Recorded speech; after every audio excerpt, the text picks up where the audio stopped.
adobong lukot para sa imumukbang natin. Mag-isa lang tayo ng pang-aromatics, bawang, sibuyas at dahon ng sibuyas ang ginamit natin. Sunod nating nilagay yung lukot at nilagyan na lang natin ng pangpalasa. Nilagyan ko pala ng soy sauce, oyster sauce, durog na paminta at bitsin at sinabay ko na rin yung sili para may anghang at nilagyan ko ng konting tubig para mas maluto pa ito. Sa tingin ko'y okay na to, ilagay na lang natin yung dahon ng sibuyas. Paborito ko kasi itong kainin. Sa mga luto ko, mayroon talagang dahon ng sibuyas. Habang ito'y luto na, hanguin na lang natin para magsimula na tayong magmukbang. Ito na po yung adobong lukot na mumukbangin natin ngayon. Pero bago natin sisimulan, magdasal muna tayo.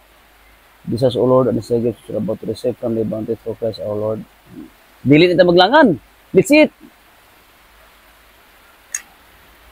Kung napansin niyo sa mga idol, para itong pansit bihon. Seafoods po ito. Galing ito sa tinatawag namin na donsol. O sa English pa, sea hares. Pero hindi ko alam kung anong Tagalog ito. So, spicy adobo po ito. Matikman na natin. So, meron din pala tayong red rice.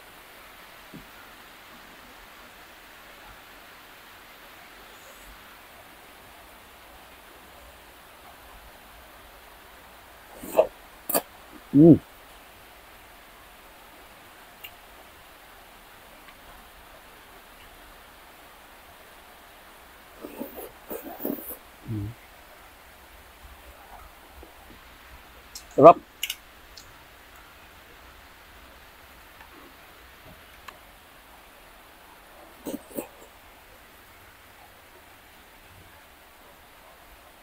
Umulan nga pala.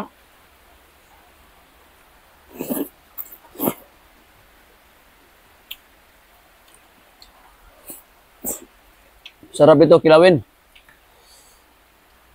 O sinubukan ko adobuhin, masarap pala.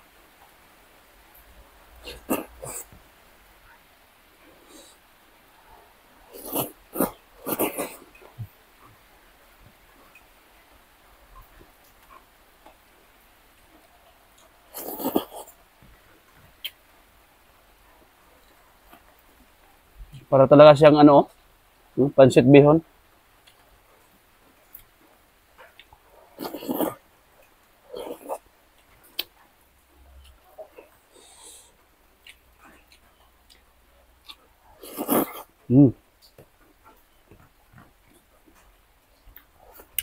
Kung malapit lagi sa dagat, kung alam niyo ito yung tinatawag namin na lukot, subukan nyo rin ay mag-adobo nito.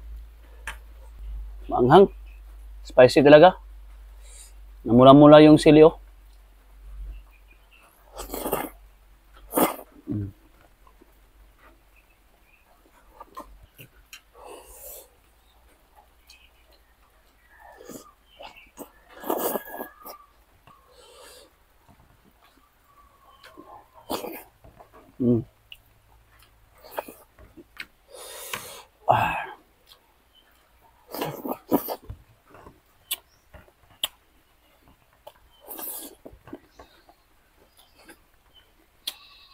Mag-iwanan tayo para makakain naman yung kasama ko, yung pamilya ko. Salamat po sa panonood.